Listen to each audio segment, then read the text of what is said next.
Shadrach, Meshach और अबदनगो, इन तीनों की ज़िंदगी आज हम मसीहों के लिए एक बहुत ही एक्स्ट्रा ऑर्डिनरी, एक बहुत ही बढ़िया एग्जाम्पल है, क्योंकि इनकी ज़िंदगी से, इनकी लाइफ से हम सीखते हैं परमेश्वर के ऊपर संपूर्ण विश्वास को बनाए रखना और कंप्रोमाइज़ में नो यानी ना कहना।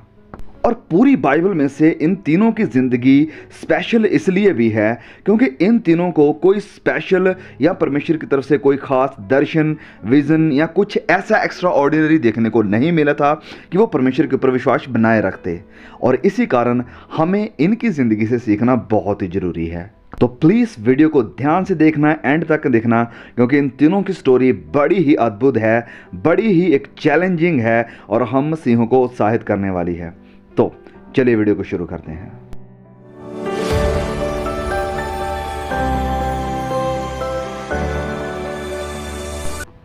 वचन से पढ़ेंगे दानियल अध्याय 3 वचन 15 से लेकर 18 तक। लिखा यहाँ पर कि यदि तुम अभी तैयार हो कि जब नरसिंगे, बांसुली, वीणा, सारंगी, सितार, शहनाई आदि सब प्रकार के बाजों का शब्द सुनो और उसी क्षण गिरकर मेरी बनवाई हुई मूर्त को दंडवत करो तो तुम बचोगे, और यदि तुम दंडवत ना करो तो इसी घड़ी धधकते हुए भट्ठे के बीच में डाले जाओगे। और फिर ऐसा कौन देवता है जो तुमको मेरे हाथ से छुड़ा सके। और इस पर शद्रक, मेशक और अबदनगो ने राजा से कहा कि हे नबूकदनेस्सर, इस विषय में तुझे उत्तर देने का हमें कुछ प्रयोजन नहीं पड़ता। आगे, हमारा परमेश्वर जिसकी हम उपासना करते हैं वह हमको इस धधकते हुए भट्ठे की आग से बचाने की सामर्थ्य यानी शक्ति रखता है। वरन हे राजा, वह हमें तेरे हाथ से भी छुड़ा सकता है। यस, यहां पर इस बात को नोट करें, लिखा है कि छुड़ा सकता है। यहां पर नहीं लिखा है कि वो छुड़ाएगा या हमें निकालेगा, लिखा है छुड़ा सकता है। ओके, तो अब इस वचन को बहुत ही ध्यान से सुनिए। लिखा यहां पर परंतु यदि नहीं, इंग्लिश में इवन इफ नॉट, तो हे राजा, तुझे मालूम हो कि हम लोग तेरे देवता की उपासना नहीं करेंगे और ना तेरी खड़ी कराई हुई सोने की मूर्त को दंडवत करेंगे।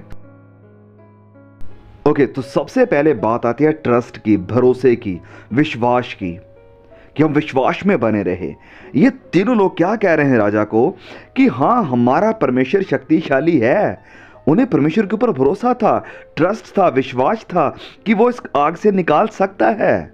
विश्वास होना जरूरी है। लेकिन हमें ये नहीं सोचना है कि ओके, परमेश्वर काम करेगा ही करेगा, परमेश्वर चंगा करेगा ही करेगा, जो मैं उससे मांग रहा हूं वो मुझे मिलेगा ही मिलेगा, परमेश्वर को मेरे आगे झुकना ही पड़ेगा, मेरी ख्वाहिशों के आगे, मेरी ज़रूरतों के आगे, मेरी बीमारी के आगे परमेश्वर को झुकना पड़ेगा। नहीं, हाँ, परमेश्वर कर सकता है, लेकिन हम डिमांड नहीं कर सकते कि वो करेगा ही करेगा, जैसे इन तीनों ने किया। सो ये कहने के लिए भी, ऐसी प्रार्थना के लिए भी विश्वास होना, परमेश्वर के ऊपर भरोसा होना बड़ा जरूरी है कि अगर वो आपकी ज़िंदगी में कोई भी मिरेकल या चमत्कार ना भी करे तो भी उसके ऊपर विश्वास, भरोसा बना कर रखना। क्योंकि अब अगर वो हमें कष्ट में से लेकर भी जाता है तो भी उसका आत्मा, उसकी सामर्थ्य और वो खुद हमारे साथ है। और यही ऐसा ही विश्वास शद्रक, मेशक और अबदनगो ने दिखाया जब उन्होंने चमत्कार नहीं भी देखा और उन्होंने कहा कि वो बचा सकता है, और फिर वो कहते हैं कि अगर वो नहीं भी बचाता है तो भी हम सजदा नहीं करेंगे। ये विश्वास इन तीनों ने दिखाया जब उन्होंने राजा की बनाई हुई मूर्ति के आगे सजदा करने से इनकार किया।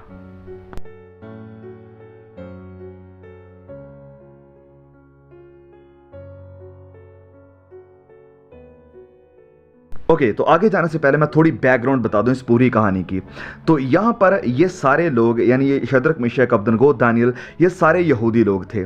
तो राजा नबूकदनेस्सर, जो कि बाबल का राजा था, वो इनके देश के ऊपर चढ़ाई करता है और देश के सारे लोगों को मार के वहाँ पर जितने भी जवान लड़के थे, अच्छे खूबसूरत जवान लोग, उन्हें लेकर अपने महल में आ जाता है और यहाँ महल में वो उन्हें अपनी सर्विस के लिए इस्तेमाल करना चाहता है। अब जब ये सारे लोग इस राजा नबूकदनेस्सर के महल में रह रहे हैं तो सिर्फ ये 4 ही यहूदी लड़के नहीं हैं, शद्रक, मिशक, अबदनगो और दानियल, जिन्हें वो इज़राइल से यानी या यहूदा से लेकर आया है, वरन और भी बहुत सारे यहूदी लड़के हैं जो इन चारों के साथ आए हैं। सो इस बात को हमें अपने ध्यान में रखना है। अब एक दिन बहुत बड़ी समस्या सामने आ जाती है, और वो समस्या हम सब जानते हैं कि राजा नबूकदनेस्सर अपनी एक बहुत बड़ी मूर्ति खड़ी करता है, और वो अपनी पूरी प्रजा को, सारे लोगों को ये आज्ञा देता है, ये कमांड देता है कि सब लोग मेरी बनाई हुई इस मूर्ति के आगे झुकें, इसे सजदा करें। और इस मूर्ति के आगे ना झुकना और राजा की आज्ञा की उल्लंघना करना मौत को बुलाना था। और उसने ये आज्ञा दी थी, वचन 11 में जब हम पढ़ते हैं कि जो इस मूर्ति के आगे झुककर सजदा ना करे, दंडवत ना करे, वो इस धधकते हुए आग के भट्ठे में डाल दिया जाएगा। तो राजा की कमांड के अनुसार जब बांसुरी बजी, जब वीणा बजी, जब सारे म्यूजिक बजने लगे कि सजदा करो, तो सारे लोग जो वहां पर खड़े थे सब के सब झुक गए, इस मूर्ति को सजदा करने लगे।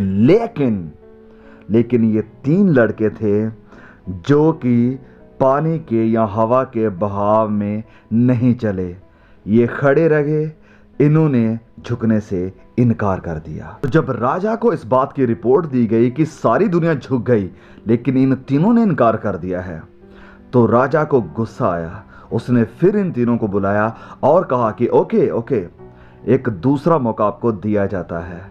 और इन लोगों को दूसरा मौका मिला, और इन्होंने नहीं कहा कि चलो हमें दूसरा अवसर मिला है, चलो थोड़ा झुक लेते हैं, दिखा देते हैं राजा को ऊपर से कि हम झुक गए हैं। लेकिन नहीं, उन्होंने झुकने से इनकार किया और राजा के सामने खड़े होकर कहा कि हम तुझे सजदा, तेरी इस मूर्ति के आगे नहीं झुकेंगे। उन्होंने परमेश्वर के साथ वफादारी दिखाई। उन्होंने ये कहा कि परमेश्वर की बात मानना और परमेश्वर के साथ वफादार रहना हमारे लिए ज़्यादा ज़रूरी है, बजाय इसके कि राजा की बात मानना और राजा के प्रति वफादार रहना, फिर चाहे हमें मौत का सामना ही क्यों ना करना पड़े। और दूसरी बार इन तीनों के इस रिस्पॉन्स को देखकर अब राजा आग बबूला हो गया। वो बहुत ज्यादा क्रोधित हुआ और अपने क्रोध में उसने ये आज्ञा दी कि भट्ठी को 7 गुना और धधका दो। और भट्ठी इतनी ज्यादा गर्म हो चुकी थी कि इन लोगों ने, जिन्होंने इन तीनों को फेंका था आग में, लिखा है वचन में कि वो सब जल गए। लेकिन इन तीनों के वचन में लिखा है कि एक बाल तक भी नहीं जला। आग के बीच में इनका कोई नुकसान नहीं हुआ। आग इन तीनों को कुछ ना कर पाई, क्योंकि आग के बीच में ये वो आ खड़ा हुआ था जिसकी ये आराधना करते हैं, यानी खुदावंद मसीह यीशु। और राजा नबूकदनेस्सर इस सारे सीन को देखकर हैरान हुआ, परेशान हुआ कि मैं क्या देख रहा हूं। और उसने कहा और ये आज्ञा दे दी कि पूरे हमारे बाबुल देश में इज़राइल के परमेश्वर शद्रक, मिशक और अबदनगो के परमेश्वर की ही आराधना की जाए, क्योंकि वो सच्चा खुदा है। अब शद्रक, मिशक और अबदनगो, इन तीनों का ना कहना इतना महत्वपूर्ण क्यों है? क्योंकि सुनिए ध्यान से, आज हमें शायद कहानी पढ़ने में आसान लगे और हमें इतना इनक्रेडिबल ना कुछ लगे, लेकिन सोच कर देखें कि पूरी भीड़ में से ना कहने वाले, सजदा ना करने वाले, समझौता ना करने वाले, कंप्रोमाइज ना करने वाले सिर्फ ये तीनों जवान लड़के थे। सिर्फ ये तीनों अब टारगेट बन गए थे। ये लोग राजा की नजरों में आ गए थे, इन्हें पकड़कर राजा के सामने लाया गया। लेकिन इस सब की बजाय भी ये लोग भीड़ के साथ नहीं चले कि सभी झुक रहे हैं हम भी झुक लेते हैं। नहीं, वह खड़े रहे, भले ही तीनों थे, और राजा को सजदा करने से, उसकी मूर्ति के आगे झुकने से उन्होंने इनकार कर दिया। और दूसरी बात, उन्हें दूसरा मौका मिला। राजा ने उन्हें फिर बुलाया कि ओके, वह लोग पाप करें, कि वह लोग मेरी आज्ञा को माने, मेरी बात को माने और मेरी बनाई हुई मूर्ति के आगे सजदा करें, झुके मेरे आगे। तो गुनाह करने का, समझौता करने का, परमेश्वर का इनकार करने का इन्हें दोबारा से मौका दिया गया कि हो सकता है शायद अब इनके मन बदल जाएं।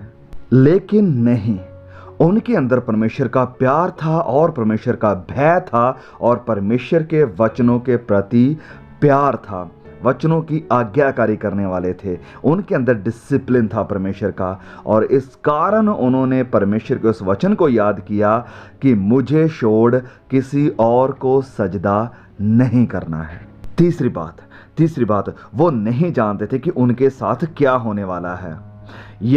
देखिए, जब हम वचन को पढ़ कर आए हैं, वहां पर लिखा है, ये लोग राजा से कहते हैं कि हमारा परमेश्वर तेरे हाथों से हमें बचाने की सामर्थ रखता है, वो हमें बचा सकता है। इसका मतलब क्या है कि पॉसिबिलिटी है कि वो बचा सके, लेकिन क्या होगा उन्हें नहीं पता था। मतलब कि उन्हें नहीं पता था कि परमेश्वर उन्हें बचाएंगे इस आग से या नहीं। उन्हें पता था कि राजा की आज्ञा को तोड़ना, उसकी बात को ना मानना, मौत को बुलाना है। लेकिन फिर भी वो कहते हैं कि अगर हमारा परमेश्वर हमें नहीं भी बचाता है तो भी हम परमेश्वर की आज्ञा को नहीं तोड़ेंगे, हम सजदा नहीं करेंगे। उन्होंने क्यों परमेश्वर की इस बात को पकड़ कर रखा? क्यों उन्होंने समझौता नहीं किया? क्यों उन्होंने ना कहा, इनकार किया? क्योंकि वो जानते थे कि सही क्या है। They knew what is right. देखिए, उनका ये ना करना, राजा के खिलाफ जाना, राजा की आज्ञा के कमांड के विरोध में जाना, ये कोई यूथफुल रेबेलियन नहीं था, वरन ये परमेश्वर के वचनों के प्रति आज्ञाकारी थी। क्योंकि उन्हें पता था, उन्होंने पढ़ा था कि मुझे छोड़ किसी दूसरे देवी देवता के आगे झुकना नहीं है, उस किसी दूसरे की पूजा नहीं करनी है। तो हम देख सकते हैं कि वह लोग परमेश्वर के और उसके वचनों के प्रति वफादार थे, और यही कारण था कि वो जानते थे कि सही क्या है, गलत क्या है, हमें क्या करना है और क्या नहीं करना है, क्योंकि वो परमेश्वर के भय में थे, परमेश्वर के वचनों के साथ प्यार करने वाले थे, परमेश्वर की बात को मानने वाले थे। दूसरी बात, उन्होंने इनकार क्यों किया? क्योंकि उन्हें परमेश्वर के ऊपर विश्वास था। ओके, समझिए इस बात को। अपनी ना का नतीजा जानते हुए उन्हें पता था कि अगर वो ना कर रहे हैं, राजा की आज्ञा को तोड़ रहे हैं, इसका नतीजा क्या होने वाला है, और बिना एंड रिजल्ट जाने वह परमेश्वर के साथ बने रहे। परमेश्वर के ऊपर उन्होंने विश्वास को बना कर रखा। विश्वास ये कि अगर वो इस आग में जल भी जाते हैं, वो मर भी जाते हैं, परमेश्वर अगर उन्हें नहीं भी बचाता है तो भी उनकी इस वफादारी का फल यानी प्रतिफल परमेश्वर उन्हें जरूर देंगे। तो हमारे लिए कुछ बहुत ही जरूरी लेसन। सबसे पहली बात कि परमेश्वर के ऊपर विश्वास रखें, परमेश्वर के ऊपर भरोसा रखें, फिर चाहे समझौता ना करने का नतीजा हमें मौत ही क्यों ना झेलनी पड़े। जब हम मसीह यीशु के ऊपर विश्वास के कारण लोगों की नज़रों में आ जाते हैं तो हमें भी ऐसा ही विश्वास रखने की, ऐसा ईमान रखने की जरूरत है जैसा ईमान शद्रक, मिशक और अबदनगो ने दिखाया। प्रभु यीशु ने भी यही बात करी कि उनसे मत डरो, उनसे मत डरो जो तुम्हारे शरीर का नाश करते हैं, वरन उससे डरो जो तुम्हारे शरीर और तुम्हारे रूह यानी आत्मा को नाश करने की सामर्थ रखता है। तो अपने विश्वास के कारण हमें अपनी जान से भी हाथ धोना पड़ सकता है, हमें कलेशों का सामना करना पड़ सकता है, हमें दुखों का सामना करना पड़ सकता है या करना पड़ेगा। इसकी बात प्रभु यीशु ने और प्रेरितों ने भी करी। प्रभु यीशु ने बिल्कुल क्लियर किया कि उन्होंने मुझे सताया, वह तुम्हें भी सताएंगे, मेरे नाम के कारण लोग तुम्हें मार डालेंगे, जेलों में डाल देंगे, और विश्वास रखो, धीरज रखो, मैंने इन सब के ऊपर जीत पाई है। संत पौलुस कहते हैं प्रेरितों के काम अध्याय 14 में कि थ्रू मैनी ट्रिबुलेशन, बहुत सारे क्लेश झेल कर हमें परमेश्वर के राज्य में प्रवेश करना है। Through many tribulations we must enter the kingdom of God. तो समझिए इस बात को, शद्रक, मिशक और अबदनगो की तरह भले ही हम टारगेट बन जाएं, भले ही पूरी चर्च में से, पूरी कलीसिया में से हमें सिर्फ अकेले ही खड़े होना पड़े, क्या आप मसीह यीशु के लिए स्टैंड लेने को तैयार हैं? क्या आप ना कहने को तैयार हैं? तो क्या आप इस संसार के अधिकारियों, संसार के एजेंडा को, शैतान के द्वारा चलाए जा रहे प्रोपेगेंडा को ना कहने के लिए तैयार हैं? फिर चाहे हमें या मुझे या आपको अपनी जान से भी हाथ धोना पड़ जाए। यस, मैं इस बात को क्लियर कर दूं कि ये आसान नहीं होगा। शद्रक, मशक, अबदनगो के लिए भी आसान नहीं था, हमारे लिए भी आसान नहीं होगा, बिल्कुल भी आसान नहीं होगा। But it will be worth it. ये बेकार में नहीं जाएगा। हमारा प्रभु यीशु के लिए खड़ा होना हमारे लिए एक बड़ी महिमा को, बड़े प्रतिफल को उत्पन्न करेगा। और हाँ, मैं इस बात को बता दूं कि जब जब परीक्षा बढ़ती है तब तब परमेश्वर का अनुग्रह भी बढ़ता है और वो हमें ताकत देता है, पवित्र आत्मा हमें स्ट्रॉन्ग करता है कि हम खड़े रहें, हम ना कह सकें। प्रकाशित वाक्य अध्याय 2 में प्रभु यीशु कहते हैं कि जो दुख तुझे झेलने हैं उनसे मत डर। प्रभु यीशु कह रहे हैं कलीसिया को, अपनी दुल्हन को, कि जो दुख तुझे झेलने हैं उनसे मत डर। अपनी दुल्हन को कह रहे हैं कि जो दुख तुझे झेलने हैं उनसे मत डर, प्राण देने तक वफादार रहे, जान देने तक वफादार रहे, मैं तुझे जिंदगी का, सच्ची जिंदगी का मुकुट दूंगा। ये बात, ये वायदा प्रभु मसीह यीशु का है। आज कलीसियाओं में भी बहुत से ऐसे लोग हैं जो कि भीड़ के बहाव में बह जाते हैं। जो नया ट्रेंड आया, जो कुछ देखा, बस चल लग पड़े उसी को करने में, उसी के पीछे झुक जाते हैं ट्रेंड्स के आगे, झुक जाते हैं शैतान के एजेंडा के आगे। और मेरे प्रिय भाइयों, मेरी बहनों, जो चीज़ें हम आज दुनिया में देख रहे हैं, जो जिस तरह से सोसाइटी को स्पिरिचुअली और मॉरली ख़त्म होते हुए आज हम देख रहे हैं, ये हमारे लिए बहुत ही ज़रूरी है कि हम आज खड़े हों। हम आज प्रभु यीशु के लिए खड़े होना सीख जाएं। हम आज ना कहना, समझौता ना करना सीख जाएं, क्योंकि प्रभु यीशु यही हमसे चाहते हैं कि जो दुख तुझे झेलने हैं, परीक्षाओं का जो तुझे सामना करना है, इनके बीच में खड़ा रहे। ये समाज, ये हमारी दुनिया, यस, बिल्कुल पूरी तरह से मसीही सिद्धांतों, मसीह यीशु और मसीह यीशु की कलीसिया के खिलाफ है, विरोध है। ये कोई मैं प्रोपेगेंडा नहीं बोल रहा हूँ, मैं कोई डर या कोई भय पैदा नहीं करना चाहता हूँ आपके अंदर। ये रियलिटी है जो आप होते हुए देख रहे हैं। लेकिन इस सब को देखते हुए हमारे अंदर ये एक इनकरेजमेंट, एक तसल्ली आती है कि परमेश्वर के वचन पूरे हो रहे हैं। और जब हम परमेश्वर के वचनों को पूरे होते हुए देख रहे हैं, जब हम प्रभु यीशु की भविष्यवाणियों को पूरे होते हुए देख रहे हैं, तो हमारे मन आनंद से भरने चाहिए, उम्मीद से भरने चाहिए, क्योंकि जैसे वचन में लिखा है कि तुम्हारा छुटकारा नज़दीक है। तो हमें अपने आप को तैयार करने की ज़रूरत है। शद्रक, मेशक, अबदनगो की तरह, दानियल की तरह, यूसुफ की तरह परीक्षाओं का सामना करने की, टेम्पटेशंस का सामना करने की, आग का सामना करने की हमें आज तैयारी करने की ज़रूरत है।